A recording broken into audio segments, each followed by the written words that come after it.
with the revised NATO deck. I've made quite a few changes to the NATO deck compared to maybe the very minor few changes with the pack deck.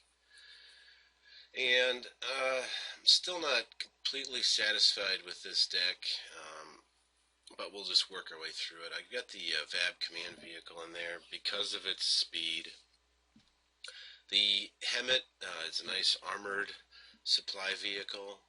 And then the stalwart is, if I have 30 points and I want to send supply trucks in two different directions, I can get one of each, right? And if I lose a stalwart, I'm not too upset about it. And then again, the armored command vehicle, I had the the command chieftain, I believe, in there, but it was just way too slow, coming in at 35 kilometers an hour.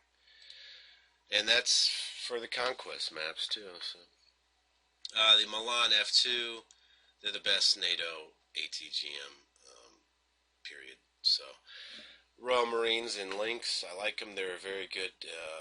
Get in there quick, secure a forward position, and then they got the Carl Gustav, and they're very well against infantry.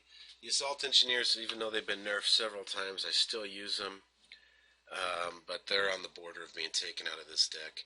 The Marines in the LAV 25. The LAV is still a solid vehicle, even though it's been nerfed.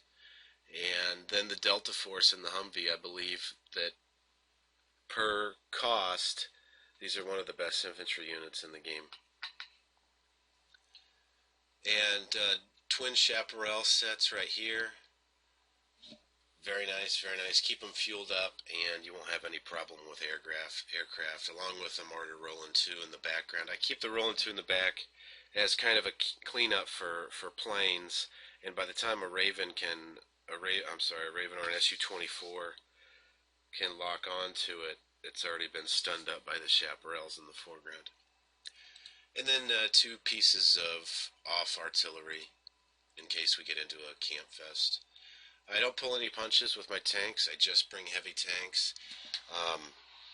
Almost any other tank besides maybe the Leopard, the lower Leopard 2s, are just not acceptable because any other tank can really just get two-shotted from the front.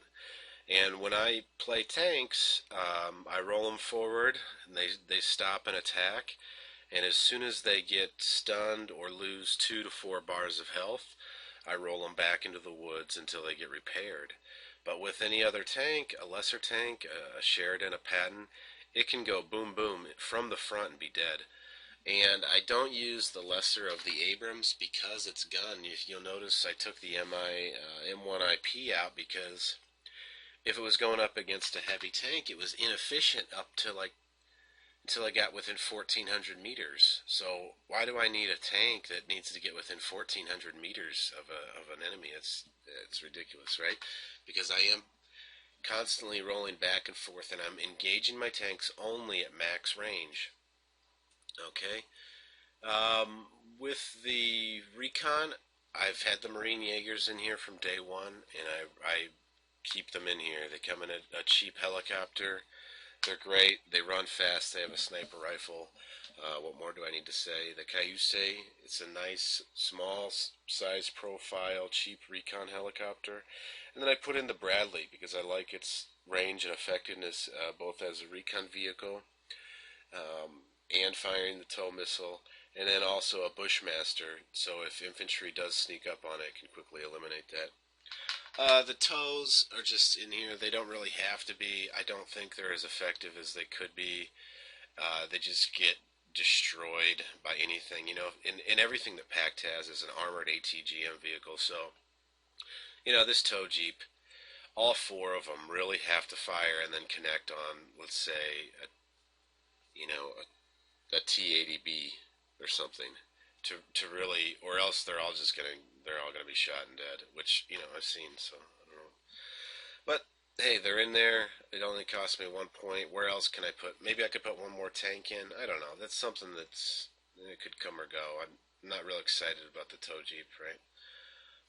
And then the helicopters, OH-58C Sierras are just they're a must because there's 2 things I'm always doing. I'm always bringing out 2 infantry in helicopter to secure a forward position, and they're being escorted by these OH-58C Sierras. It's just a must. If I was playing a packed deck instead of a USSR deck, I would bring in the,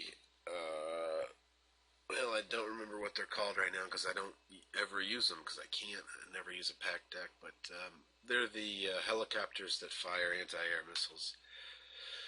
And then the Lynx TOW 2, I think it's a great option at 70 points to come in as a tank killer. I think what you have to do as NATO to defeat Russian armor is you have to have mixed cav. So I'm talking heavy tanks plus CAS plus helicopters, right? Firing anti-tank missiles. And again, I still use the seed aircraft. A lot of players still using radar. There's still so many players not turning the radar off on their Tunguska. Even though the seed aircraft has been nerfed, it's still effective. Not like it used to be. I used to make 400 or 500 points worth of kills on a Raven, and now I'll be lucky to break even, really. The Etendards, again, even though they've been nerfed, I think I can count on them. It's pretty much a one-way trip for those guys anymore, though. And you definitely know, even with 2 of them, you're not going to take out a T-80U from the front with 2 missiles.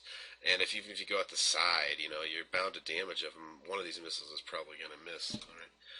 And then the Tomcat, again, I could use the Eagle, but I don't do a lot of dogfighting near the enemy lines. I just bring that in behind my own lines as a deterrent to stun up the enemy airplanes. So this is a more revised deck. You can see there's many changes from the previous deck, and I still don't think this is what I use for destruction, absolutely. And eventually, as I play more Conquest, I'll come out with the best Conquest maps. I don't think there will be many changes though, because when you are playing Conquest, you tend to run out of units when you've lost ground already. Okay, you're already losing the fight, and then you're calling in all these reinforcements, and they're getting beat up. So my argument is, why do I need more types of units compared to better veterancy units at that point? I mean, if my best units can't get the job done for the same price, what is more going to help me? So I think I need to look at it almost completely differently, and I shouldn't start it as having I shouldn't start the process with this deck. I should just create a new deck from scratch. And over the coming weeks, that's what I'll do. I'll present to you 2 Conquest map mode decks. Alright, until next time, everybody, have a great day.